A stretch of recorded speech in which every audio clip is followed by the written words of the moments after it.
गुटख्यापाठोपाठ आता राज्यात खर्रा, मावा, जर्दा आणि तत्सम तंबाखूजन्य पदार्थांवर बंदी घालण्याचा निर्णय राज्य सरकारने घेतलाय। साधी सुपारी आणि तंबाखू सोडून इतर सर्व सुगंधित आणि इतर मिश्रण घातलेल्या तंबाखूजन्य पदार्थांच्या उत्पादन, विक्री आणि वितरणावर आता यामुळे बंदी असणार।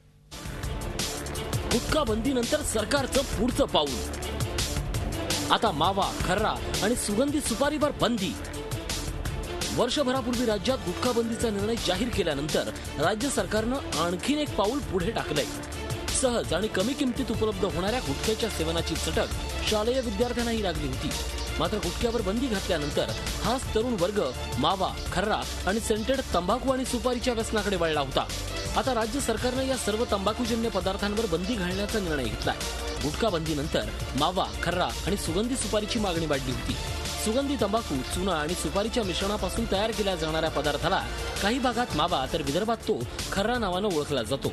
मावा आणि खर्ऱ्यासोबतच आता फ्लेवर्ड सुपारी, सेंटेड सुपारी आणि तंबाखू, एडिक्टेड मिश्रित तंबाखू आणि सुपारी यांच्या विक्रीवर बंदी घालण्यात येणार आहे। तंबाखू जी सुगंधित आहे आणि जी सुगंधित सुपारी त्याच्यावरती बंदी आणलेली आहे। त्याचे जे बाकीच्या नावाने हेच आहे, पण काही स्थानिक ठिकाणी त्याला वेगळा जसं खर्रा म्हटलं जातो किंवा मावा म्हटला जातो त्याच्यावरती बंदी आणली। ते विशेषतः खरं म्हणजे हे सुद्धा पान मसाला किंवा हे गुटखा हेच पदार्थ आहेत। गुटखा बंदीनंतर तंबाखू शौकीनांना मावा आणि खर्ऱ्याची चटक लागली होती आणि त्यामुळेच त्याची विक्रीही वाढली होती।